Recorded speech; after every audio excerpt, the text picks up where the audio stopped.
Lak cara ke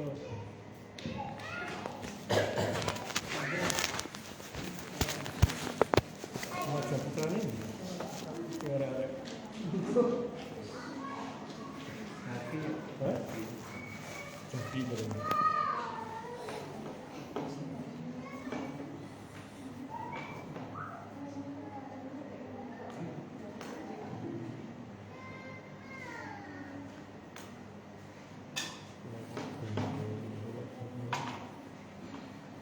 Asifa Pak. Asifa. Banyak Pak Fadlil.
Bisa Pak ya?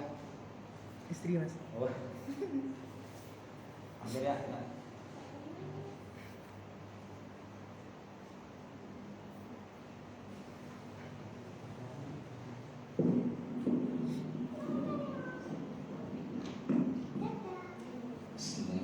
Assalamualaikum warahmatullahi wabarakatuh. Alhamdulillah, salatu wassalamu ala rasulillah wa la hawla wa la quwwata illa billah.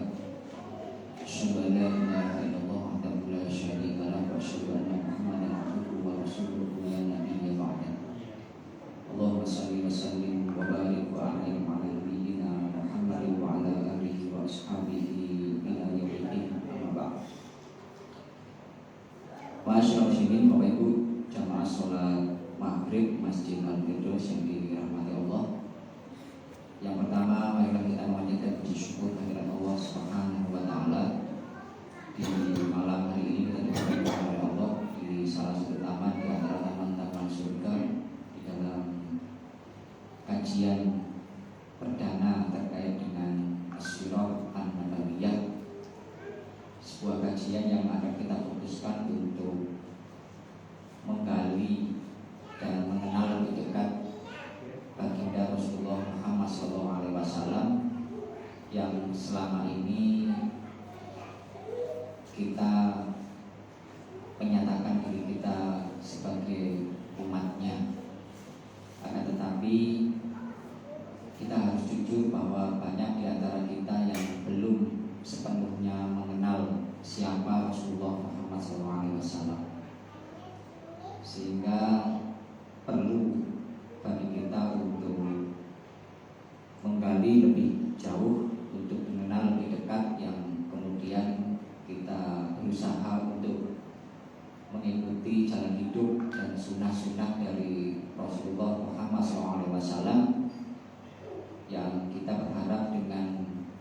menggali biografi dari baginda Rasulullah, kita akan dikumpulkan oleh Allah di surga bersama beliau Rasulullah Muhammad SAW.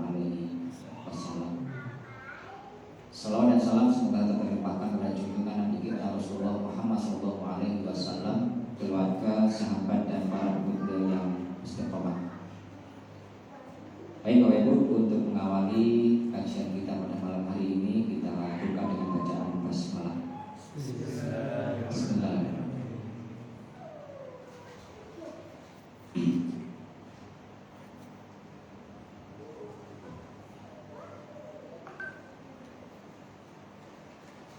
Nah, membicarakan tentang sirah, nanti kita akan mengupas apa pengertian sirah Nabawiyah yang ini menjadi PR besar bagi kita karena kita sedang mempelajari tentang role model manusia yang diciptakan oleh Allah untuk menjadi puncak keteladanan.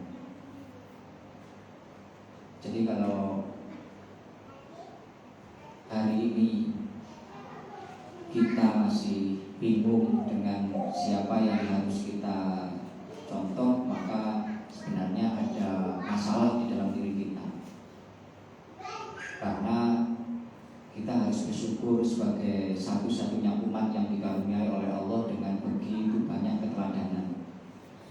Jadi sekali lagi saya sampaikan bahwa kita itu satu-satunya umat yang dipilih oleh Allah, yang dikaruniai oleh Allah dengan begitu banyak contoh yang bisa menjadi teladan kita, dan puncak keteladanan itu adalah Rasulullah. Kadang kita itu nggak pas mencari idola. Kita itu kalau seperti contoh ya, pemain bola itu kalau ingin menjadi pemain bola terbaik, maka lihatlah sosok pemain terbaik. Jadi kalau hari ini ya sosok itu ada di Cristiano Ronaldo, Lionel Messi, dan seterusnya itu. Sehingga kita bisa tahu seperti apa latihannya mereka, cara bermainnya seperti apa, visi bermainnya seperti apa. Itu kita langsung belajar ke puncak yang terbaik. Kita langsung belajar ke sumbernya. Nah, masalah kita hari ini itu, kita itu belum sepenuhnya mengenal Rasulullah ini. Kita melihat Rasulullah itu seperti seseorang yang berada di pantai, kemudian melihat laut, menilai laut itu hanya dari atas pantai, dari pinggir pantai. Padahal kalau kita menyelam lebih dalam, di dalam lautan itu akan begitu banyak keindahan yang tidak akan kita lihat ketika kita itu berada di atasnya. Masalah kita hari ini seperti itu. Sampai-sampai di peribahasa Arab itu, kullun yadda'i wassala bil laila wa laila la uqirru lahu bidaka. Semua orang itu mengaku punya hubungan cinta dengan Laila. Yang perempuan gak ada yang namanya Laila ya? Syukur kalau ada. Repotnya pas ngisi diri ada Laila, waduh ini protes ya. Jadi semua orang ini ceritanya Laila itu adalah bunga desa, perempuan paling cantik di Quraisy, di masyarakat Mekah. Semua orang mengaku punya hubungan cinta dengan Laila, padahal Laila tidak mengakui hubungan cinta mereka. Jadi kalau kita kaitkan dengan kita hari ini, bisa jadi semua dari kita itu mengaku cinta Rasulullah, cinta Nabi, tetapi Nabi itu la yuqirru lahum bidaka. Jangan-jangan Nabi itu gak merasa kalau ternyata kita itu, cinta kita itu pada Nabi bertepuk sebelah tangan. Karena kita nggak kenal siapa Nabi kita itu, kita belum kenal sepenuhnya.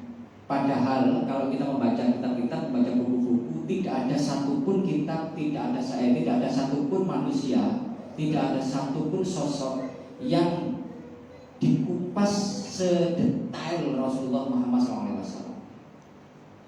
Tidak ada satupun manusia yang sosoknya itu dikupas oleh berjuta-juta penulis kitab, penulis buku yang sedetail Rasulullah.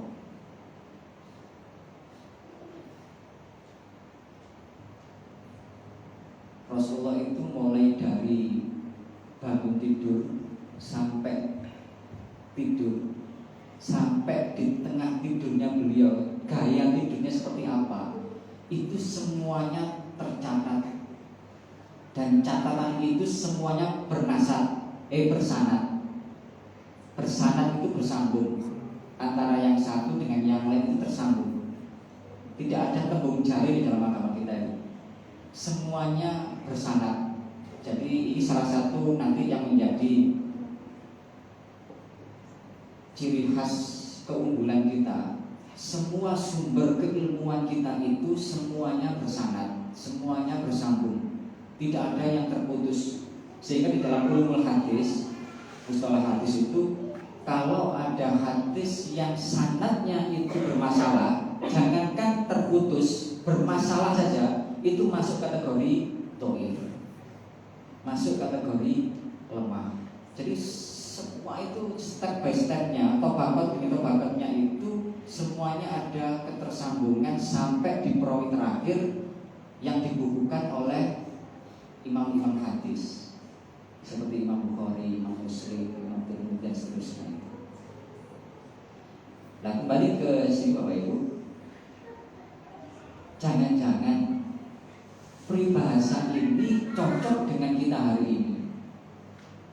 Kita mengaku cinta Rasulullah, bahkan kita mengaku aktivis Muhammadiyah. Ini dari sisi bahasa saja, nama mulia beliau itu kita sematkan di persyarikatan kita.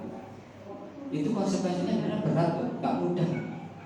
Karena ketika kita mengaku sebagai seorang mukmin, pengikut Rasulullah, apalagi aktif di Muhammadiyah, maka tindak tanduk kita, perilaku kita, ucapan kita itu mencerminkan semua identitas yang melekat dalam diri kita. Saya pernah menceritakan tentang Syekh Muhammad Abduh. Syekh Muhammad Abduh itu ulama pembaharu dari Mesir. Jadi beliau itu adalah salah satu tokoh yang menginspirasi Kiai Haji Ahmad Dahlan untuk kemudian mendirikan Muhammadiyah. Beliau adalah murid dari Syekh Jamaluddin Al-Afghani.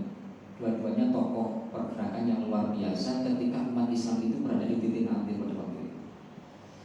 Yang karya-karya mereka itu, pemikiran-pemikiran mereka itu kemudian memberikan inspirasi bagi tokoh-tokoh pergerakan, tokoh-tokoh pembaharuan di belahan dunia yang lain.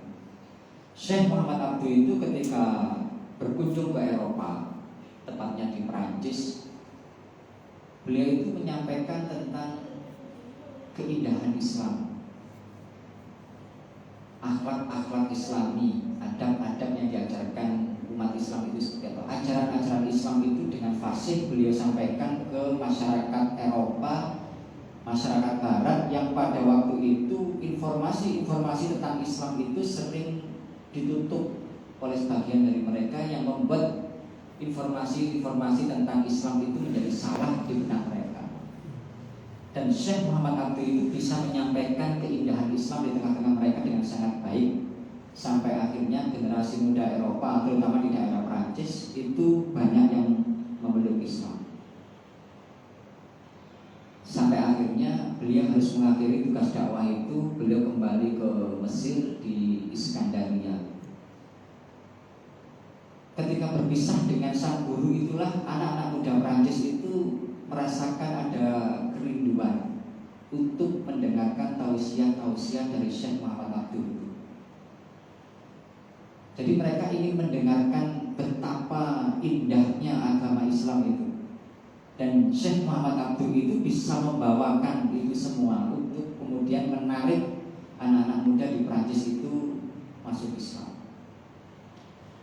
Timbul kerinduan di tengah anak-anak muda itu yang kemudian di puncak kerinduan yang tidak tertahankan itu mereka memutuskan untuk berkunjung ke Mesir. Ini luar biasa ya. Karena mendengarkan tentang keindahan ajaran Islam itu bisa menggerakkan anak muda dari Eropa menuju ke Mesir, Afrika. Di tengah perjalanan itu mereka, di benak mereka, yang ada di benak mereka, yang ada di bayangan mereka itu, mereka akan berkunjung ke negeri Islam terbesar, negeri Islami yang di sana nilai-nilai Islam itu diterapkan. Tetapi ternyata ketika mereka mulai memasuki bandara di Kairo, semua yang ada di benak anak muda di Prancis ini buyar. Karena ternyata Mesir itu jauh dari apa yang seperti mereka bayangkan. Jauh dari bayangan mereka. Masyarakat Islami yang ingin dilihat oleh mereka itu benar-benar tidak nampak di Mesir. Bahkan di sepanjang perjalanan itu mereka melihat ada orang Mesir itu yang sampai kencing di pinggir jalan. Jauh dari nilai-nilai Islami yang disampaikan oleh Syekh Muhammad Abdul. Ketika itulah mereka ketika bertemu dengan sang guru itu mereka bertanya, apa ini Syekh? Di mana Islam yang sering engkau sampaikan kepada kami itu? Beliau tidak bisa menjawab apa-apa kecuali mengatakan Al-Islam mahjubun bil muslimin. Keindahan Islam itu sedang tertutupi oleh perilaku umat Islam itu sendiri. Ini menjadi masalah besar kita, Bapak Ibu. Ketika kita mengaku muslim, mengaku mukmin, maka ada tanggung jawab besar di pundak kita itu untuk menunjukkan perilaku seorang muslim itu seperti apa. Perilaku seorang mukmin itu seperti apa? Sampai-sampai Syekh Muhammad Abdul mengatakan Al-Islam mahjubun bil muslimin. Keindahan Islam itu sedang tertutupi oleh perilaku umat Islam itu sendiri. Bahkan di kesempatan yang lain beliau pernah mengatakan dhahabtu ila biladil gharb ra'aitul Islam walam aral muslimin. Wa dhahabtu ila biladil Arab ra'aitul muslimin walam aral Islam. Beliau mengatakan, aku pergi ke negeri-negeri barat, di sana ra'aitul Islam, aku itu melihat Islam. Walam aral muslimin, akan tetapi aku tidak melihat umat Islam, kaum muslimin. Jadi di barat itu beliau melihat perilaku Islami masyarakat barat, tetapi beliau tidak melihat umat Islam di sana. Dan sebaliknya, dhahabtu ila biladil Arab ra'aitul muslimin walam aral Islam. Dan aku pergi ke negeri-negeri Arab, di sana aku melihat begitu banyak kaum muslimin, tetapi aku tidak melihat Islam. Ini sejalan dengan Al-Islam mahjubun muslimin. Ini menjadi otokritik bagi kita semua. Menjadi masalah kita bersama ketika kita itu tidak memahami sepenuhnya tentang ajaran ini. Salah satunya kita tidak memahami sepenuhnya tentang siapa Rasul kita itu. Bagaimana mungkin kita bisa mempelajari, meniru, mengamalkan sunnah-sunnah dari Rasulullah sementara kita itu nggak kenal siapa Rasulullah. Jadi yang menjadi permasalahan itu bukan kita mencintai beliau atau tidak, tapi permasalahannya adalah apakah kita itu dicintai oleh Rasulullah. Jadi tanggung jawab kita hari ini itu adalah bagaimana menjadi pengikut Rasulullah yang baik. Dari situlah kemudian kita perlu untuk menggali dan mempelajari biografi dari Rasulullah Muhammad SAW. Bahkan saya pernah melihat taujihnya Syekh Ali Jumah, itu salah satu mufti di Mesir. Beliau itu di dalam salah satu tausiahnya mengatakan, aku itu sering dipertemukan dengan Rasulullah di dalam mimpi. Jadi mimpi bertemu dengan Rasulullah itu beliau sering. Kemudian beliau meneruskan, hal itu dikarenakan aku membaca setidaknya 30 judul dari kitab-kitab sirah, dan ketika membaca itulah seakan-akan aku itu bertemu dengan Rasulullah dan Allah memperkenankan aku bertemu di dalam mimpi. Jadi kalau kita itu ingin melihat sosok Islami itu, ya kita harus melihat Rasulullah. Role model yang dijadikan oleh Allah sebagai contoh bagi kita itu ya Rasulullah itu. Nah, kembali ke tadi, kita itu menjadi satu-satunya umat yang dikaruniai oleh Allah dengan begitu banyak keteladanan ini. Yang umat-umat yang lain itu tidak dikaruniai oleh Allah sekaya kita hari ini. Saking banyaknya kita itu, kita nggak akan pernah bisa menghitung sebanyak apa tokoh-tokoh umat ini yang sudah dipentaskan oleh Allah di muka bumi ini, yang itu semua bisa menjadi teladan kita. Mulai dari Rasulullah, kemudian sahabat, kemudian tabi'in, tabi'ut tabi'in, kemudian ulama-ulama setelahnya, bahkan ulama-ulama hari ini. Ketika kita membaca tentang kehidupan mereka, kita akan menemukan mutiara-mutiara keteladanan yang itu luar biasa. Coba kita tengok barat hari ini, itu mereka tidak memiliki contoh yang bisa dijadikan panutan, tidak bisa dijadikan teladan. Mereka mengagung-agungkan seseorang, tapi tidak ada dari mereka itu yang dicontoh kehidupannya. Bahkan saking krisisnya mereka dengan keteladanan, dengan idola itu, mereka sampai membuat tokoh-tokoh fiktif yang itu ditampilkan seakan-akan itu menjadi nyata. Bahkan banyak di antara kita itu hari ini yang kemudian sangat akrab dengan tokoh-tokoh buatan itu. Kalau Rasulullah, sahabat, tabi'in, dan ulama-ulama setelahnya itu faktual, semuanya real, semuanya pernah hidup, faktual, nyata, ada di tengah-tengah kita. Tetapi tokoh-tokoh buatan barat itu hanya rekayasa, fiktif, nggak pernah ada, tapi diada-adakan. Sampai kemudian muncul Spiderman, Batman, kemudian yang terakhir akhir-akhir ini apa, Avengers dan lain-lain itu. Itu karena mereka nggak punya teladan yang bisa diangkat, sehingga mereka itu membuat tokoh-tokoh fiktif untuk dijadikan sebagai idola, dan itu tidak pernah ada.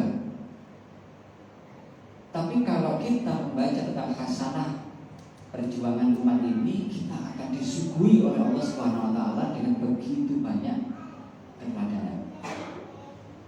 Maka kita harus bersyukur.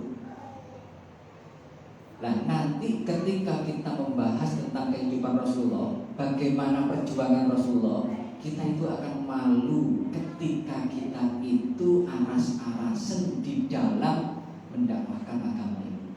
Kita akan malu ketika kita itu bermalas-malasan di dalam menjalankan syariat ini. Kenapa kita bisa hari ini bisa enjoy tidak ke masjid berjamaah? Kenapa kita bisa enjoy? Karena kita nggak tahu sejauh mana Rasulullah itu memperjuangkan agama ini. Karena ketika kita tahu Rasulullah itu berdarah-darah mempertaruhkan nyawanya agar hidayah itu bisa sampai ke dada kita hari ini, kita akan malu kalau kita itu bermalas-malasan di dalam menegakkan sunnah-sunnah Rasulullah. Sehingga nanti akan ada rekomendasi kitab-kitab apa yang perlu kita baca selain Al-Quran.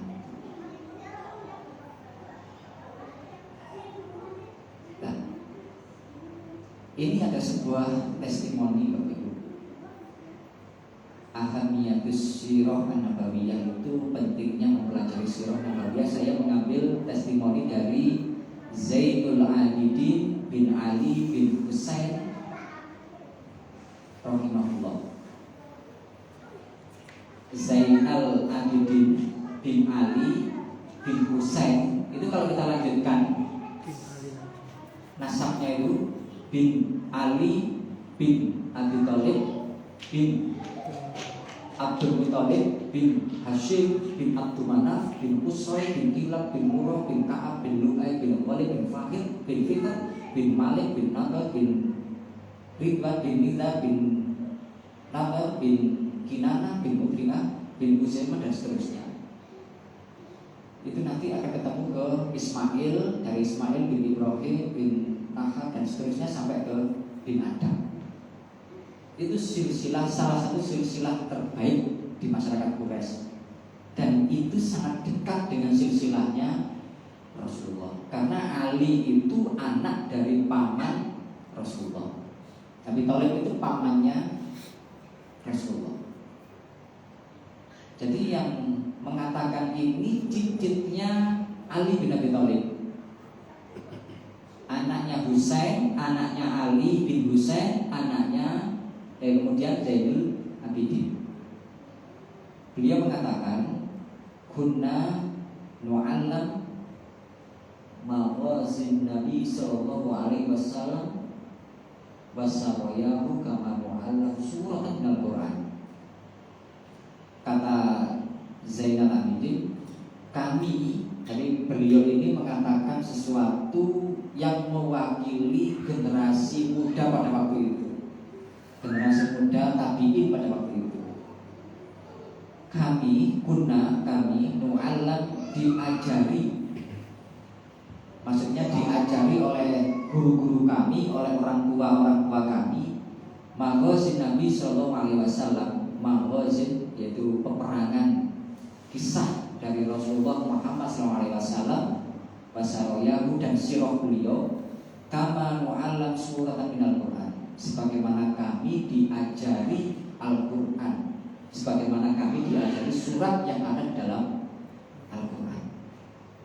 Saking pentingnya menyampaikan kisah-kisah tentang Rasulullah, itu derajatnya disamakan kama mu'allam suratan minal Quran, seakan-akan seperti kami itu diajari surat yang ada dalam Al-Quran. Jadi porsi mempelajari sirah di generasi terbaik kedua itu seperti mempelajari Al-Quran.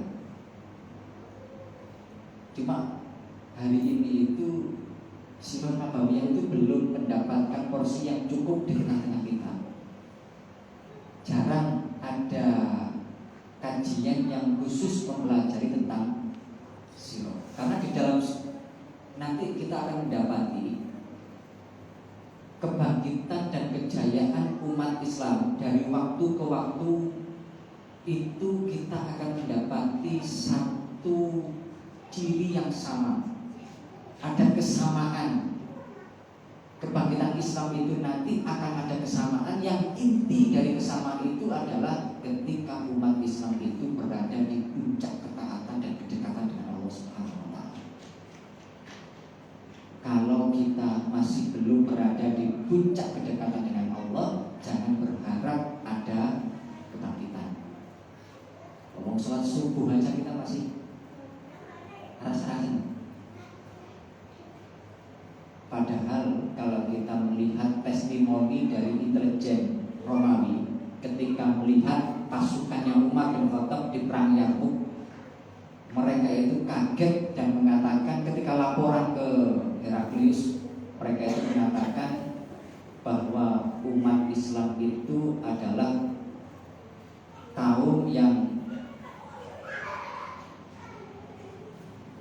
rubbani bil lail wa fursan fin nahar.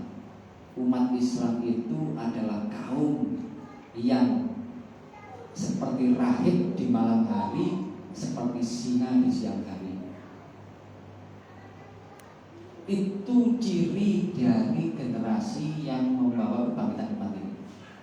Mereka itu adalah manusia-manusia yang seperti rahib di malam hari. Malam harinya itu mereka habiskan untuk bermesraan dengan Allah Subhanahu wa taala, berurusan dan di siang harinya itu mereka bekerja laksana singa.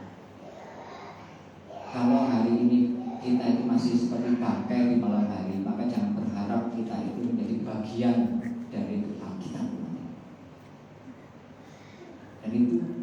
Dan umat terbaik itu dipandu oleh Allah dengan kisah. Sepertiga isi Al-Quran nanti ada yang sebagaimana dikatakan oleh Imam Ibnu Jauzi, sepertiga isi Al-Quran itu adalah kisah. Bukan kitab sejarah. Al-Quran itu bukan kitab sejarah, tetapi sepertiga isinya adalah kisah. Jadi Zainal Abidin mengatakan, kami itu diajari oleh orang tua kami kisah tentang Rasulullah sebagaimana kami diajari surat yang ada di dalam Al-Quran. Porsinya itu sama. Karena ketika kita mendengarkan, membaca kisah-kisah tentang kehidupan Rasulullah, kita itu bisa bercermin siapa Rasulullah, siapa sahabat, siapa generasi terbaik, dan siapa kita. Kita itu sudah kehilangan kesempatan untuk menjadi sahabat. Yang itu adalah generasi terbaik. Kita itu sudah kehilangan kesempatan untuk menjadi generasi terbaik kedua. Khairul quruni qarni summal ladzina yalunahum summal ladzina yalunahum. Sebaik-baik generasi itu kata Rasulullah adalah generasi pada masaku, yaitu generasi para sahabat, summal ladzina yalunahum, kemudian generasi setelahnya yaitu generasi tabi'in, summal ladzina yalunahum, kemudian generasi setelahnya yaitu generasi tabi'in. Dan semua generasi-generasi itu sudah tertutup, sehingga tidak ada kesempatan bagi kita itu untuk menjadi generasi terbaik. Tetapi masih ada kesempatan bagi kita, bukan untuk menjadi sahabat Rasulullah, tetapi menjadi ikhwan Rasulullah.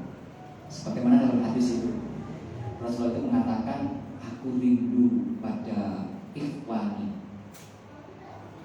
Kemudian para sahabat mengatakan, bukankah kami ini ikhwanmu ya Rasulullah? Rasulullah menjawab, kalian itu sahabatku, bukan ikhwanku. Kemudian mereka bertanya, siapakah ikhwanku itu? Rasulullah menjawab, mereka adalah orang-orang yang hidup setelahku, tidak pernah melihat wajahku, tidak pernah mendengar suaraku, tetapi mereka melaksanakan sunnah-sunnahku seakan-akan aku itu hidup di tengah-tengah mereka. Ini Bapak Ibu yang menjadi kesempatan kita hari ini, yang bisa kita raih itu tidak bisa menjadi sahabat, tidak bisa menjadi tabi'in, tidak bisa menjadi tabi'in, tapi kita diberikan kesempatan untuk menjadi ikhwan Rasulullah. Kita itu kalau membaca kisah kehidupan Rasulullah, kita bisa melihat dan mengukur diri kita. Kalau kita itu orang tua, kita akan membaca bagaimana Rasulullah ketika Rasulullah itu menjadi orang tua. Ketika kita remaja, kita akan mendapati sebuah episode bagaimana Rasulullah melalui masa-masa sebagai seorang remaja. Saya sering menyampaikan di pertemuan remaja itu, bekerja keraslah hari ini, belajar keraslah hari ini, agar di usia tua itu bisa santai. Tapi kalau dibalik, kalian itu santai-santai hari ini, di usia tua kalian akan dipaksa untuk bekerja keras. Kira-kira pilih mana? Masa pilih mana? Hah? Pilih yang keras. Kerja keras, belajar keras hari ini biar nanti di usia tua itu kita itu tinggal fokus untuk mempersiapkan pertemuan dengan Allah Subhanahu wa taala. Tapi kalau kita hari ini itu santai-santai bermalas-malasan, di usia tua itu kita akan dipaksa untuk bekerja keras. Sampai nanti akan hilang, akan banyak waktu yang hilang untuk mendekat kepada Allah. Nah, Rasulullah itu ini sebagai salah satu cuplikan ya. Rasulullah itu di masa anak-anak sampai di masa remaja itu jangan dibayangkan seperti kehidupan kita hari ini. Rasulullah itu di usia 2-3 bulan dalam kandungan bapaknya meninggal. Jadi sudah yatim. Di usia 6 tahun ibundanya meninggal. Sehingga pengasuhan itu kemudian diserahkan ke sang kakek. Di usia 8 tahun sang kakek meninggal. Kemudian di usia 8 tahun sampai nanti pernikahan, beliau itu ngenger di rumah sang paman, yaitu Abu Thalib. Selama ngenger, selama ikut di rumahnya sang paman itu, Abu Thalib itu tokoh besar, tetapi di waktu yang bersamaan beliau itu nggak kaya. Jadi punya nasab mulia, kemudian dihormati oleh kaumnya, tapi beliau bukan orang yang kaya. Beda dengan Abu Lahab, Abu Jahal dan yang lain-lain itu. Sehingga Rasulullah itu tahu, karena beliau itu bukan anak kandung dari Abu Thalib. Itu kalau Abu Thalib pulang kemudian membawa makanan, anak-anaknya itu berebut untuk makan bersama, Rasulullah itu minggir. Karena tahu saya ini bukan anak kandung. Tetapi Abu Thalib itu cintanya ke Rasulullah karena akhlak beliau itu melebihi cinta kepada anak-anak kandung Abu Thalib. Bayangkan, Rasulullah itu di usia sedemikian muda itu sudah memiliki marwah yang luar biasa, dengan ujian yang luar biasa. Tidak ada alasan bagi kita, saya itu lo yatim, saya itu kondisinya gini-gini. Tidak ada alasan. Rasulullah itu berangkat dari hal yang seperti itu. Yang menarik adalah nanti yang perlu dipelajari generasi muda adalah ketika Rasulullah menyatakan ma ba'asallahu nabiyyan wala rasulan illa ra'al ghanam. Tidak ada satupun nabi dan rasul yang diutus oleh Allah Subhanahu wa taala kecuali mereka itu menggembala kambing. Ini salah satu pekerjaan Rasulullah ketika Rasulullah masih muda, untuk mencari tambahan, membantu keuangan dari sang paman. Itu beliau menggembala kambing. Dan menggembala kambing itu gak mudah ya. Gak mudah lah ya. Beda dengan menggembala unta, kuda atau yang lain. Kambing itu beda. Kambing itu kayaknya sampai dengan hari ini satu-satunya hewan yang paling susah untuk diatur itu kambing. Kalau disuruh ngalor ngidul, kalau disuruh ngidul ngalor. Jangan ditiru kambing itu. Nanti disuruh bapaknya ngalor, kita ngidul. Ditarik mundur. Makanya orang-orang sirkus itu kan nggak pernah memakai jasa kambing. Ayo lihat sirkus memainkan kambing kan nggak pernah ada toh. Sampai dengan hari ini saya itu belum melihat kok ada sirkus yang memainkan kambing, main bola atau lompat di tali yang ada apinya kan nggak ada. Singa ada, gajah ada, binatang-binatang buas sekalipun itu ada kok di sirkus itu karena bisa diatur. Tapi kambing itu susah untuk diatur. Nabi, semua rasul itu alumni penggembala kambing. Nabi Isa itu penggembala kambing. Pastor itu kan bahasa Latin, artinya penggembala. Kambing-kambing yang nggak mandek itu dianggap domba-domba yang tersesat. Ya kita itu. Jadi semua nabi itu penggembala. Nabi Musa itu kalau kita membaca kisahnya juga penggembala. Karena di dalam menggembala kambing itu, di situ akan diuji betul tentang emosional kita. Leadership kita itu akan diuji betul di situ. Kesabaran kita itu akan diuji betul. Umar itu menjadi Amirul Mukminin yang luar biasa, meneruskan perjuangan Rasulullah dan Abu Bakar. Itu dia juga penggembala kambing. Karena seorang penggembala kambing itu ketika menjadi pemimpin, leadershipnya, jiwa kepemimpinannya itu sudah diasah ketika mereka itu menggembala kambing. Fisik mereka itu kalau di padang pasir, mereka itu kalau waktunya malam, yang bermalam di tengah-tengah kambing mereka itu. Jadi jasmaninya itu dilatih, leadershipnya itu juga dilatih, kesabarannya dilatih, kepekaannya juga dilatih. Kemudian nanti kalau menggembala manusia itu relatif lebih mudah mereka. Sehingga ketika mereka itu menghadapi orang-orang yang bermacam-macam itu mereka lebih mudah. Nah, penggembala kambing itu sangat sensitif, sangat peka dengan kondisi yang digembalakan. Orang yang asli menggembala kambing, saya pernah nanya teman saya itu di rumahnya itu penggembala dulu itu pernah punya 100. Sekarang nggak tahu, kayaknya sudah mulai ditambah. Itu saya tanya, apa benar orang yang menggembala kambing itu tahu dan mengerti bahasa kambing? Kambing itu kalau lagi bunyi itu kan mbek kan gitu. Tapi penggembala itu tahu kapan mbek ketika itu lapar, kapan mbek itu ketika kenyang, kapan mbek itu ketika mau kawin, kapan mbek dan seterusnya itu pokoknya.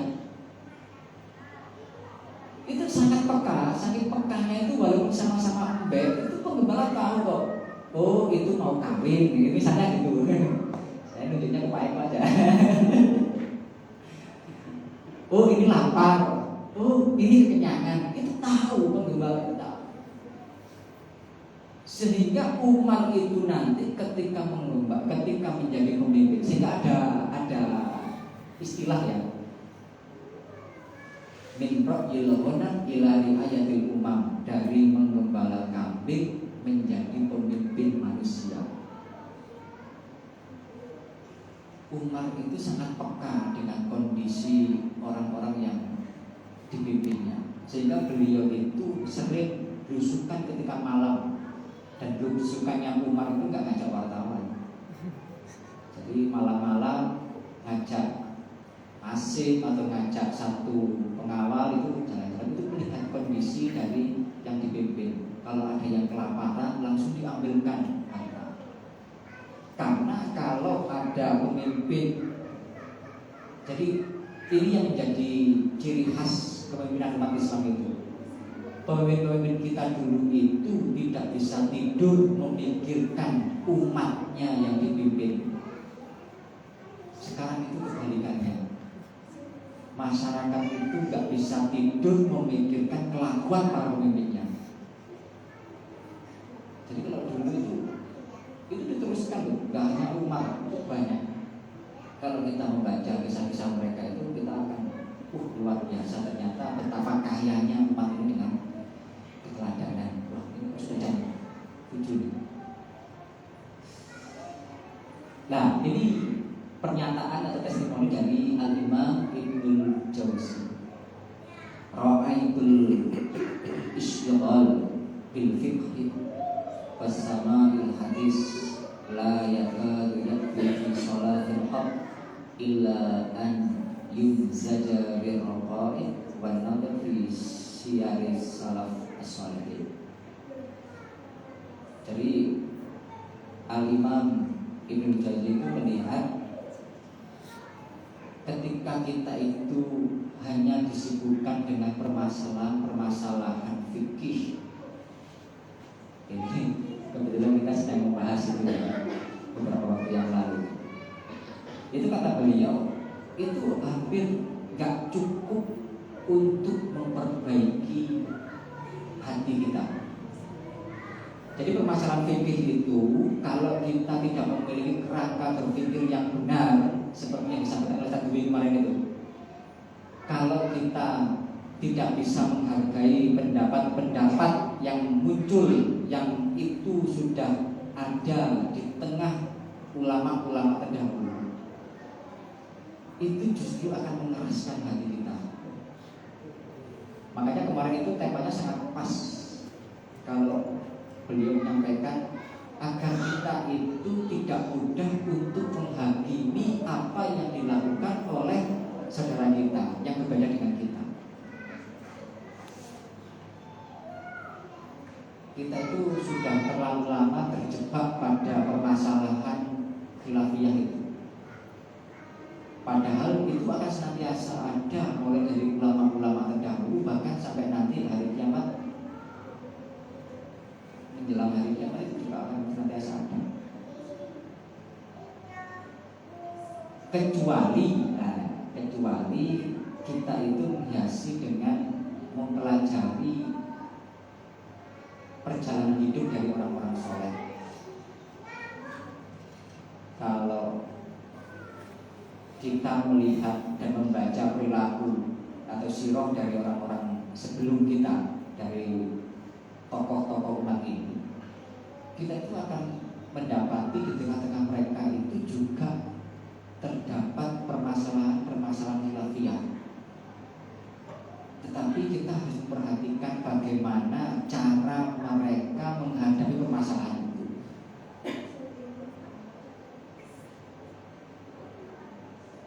Itu penting agar kita itu bebas dari perasaan ana khairu minhu, saya lebih baik dari dia. Sehingga kita perlu mempelajari perbedaan-perbedaan. Karena kalau kita tidak mempelajari kemudian menjudge ini yang paling benar, itu secara tidak langsung nanti akan membuat dan merasa diri kita itu lebih baik dibandingkan dengan orang lain.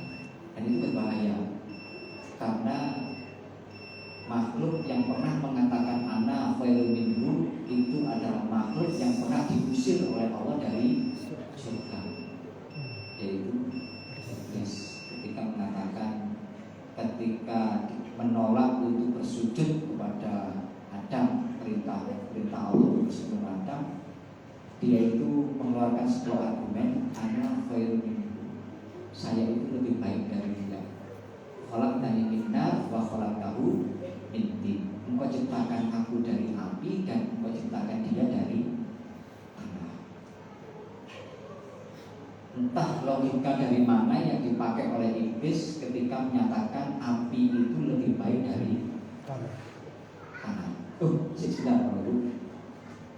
Tadi kita sudah membahas tentang ma ba'asallahu nabiyyan illa ra'al. Tidak ada satupun nabi yang diutus oleh Allah untuk kecuali sebagai pengembala kambing. Semua nabi dan rasul itu alumni pengembala kambing.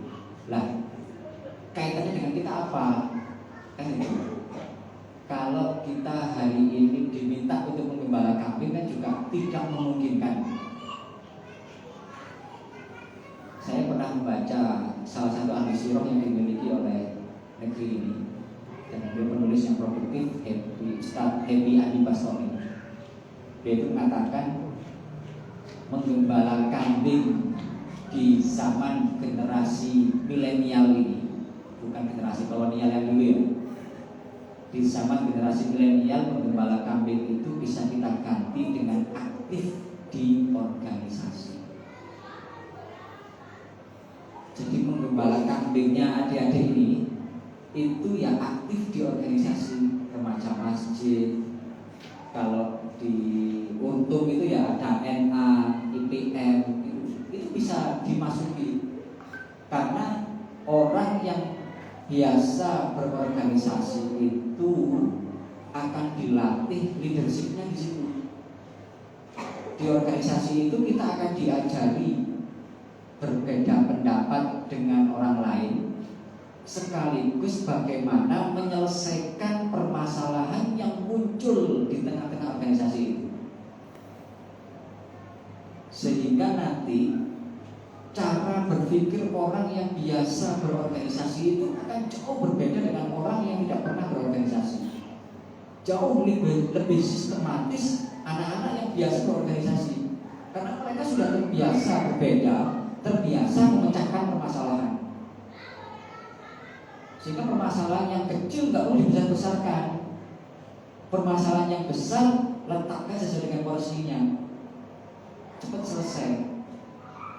Jangankan memecahkan masalah, bahkan cara ngomongnya orang yang biasa berorganisasi dengan orang yang tidak pernah berorganisasi itu beda.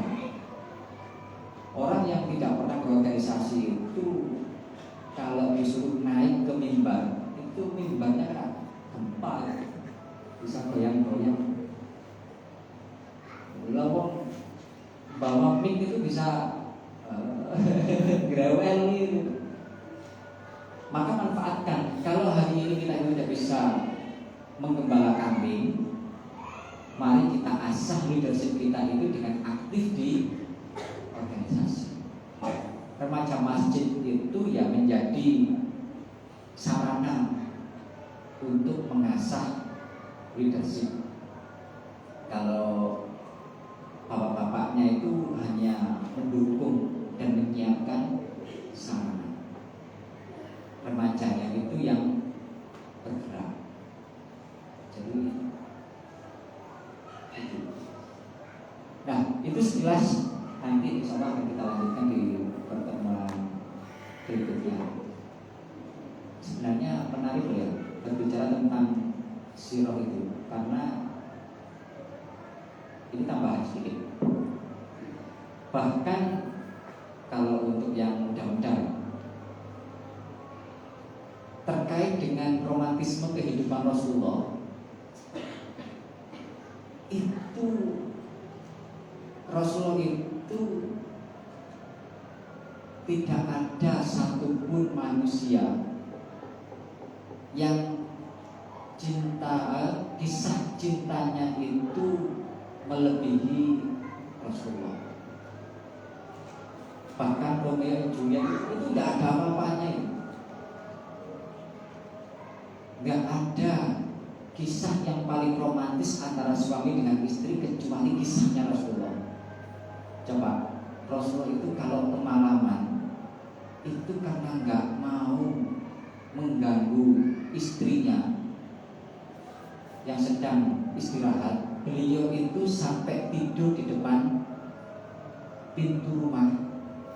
Sang istri itu karena khawatir tidak mendengar ketukan pintu dari suaminya, itu tidur di depan pintu bagian dalam.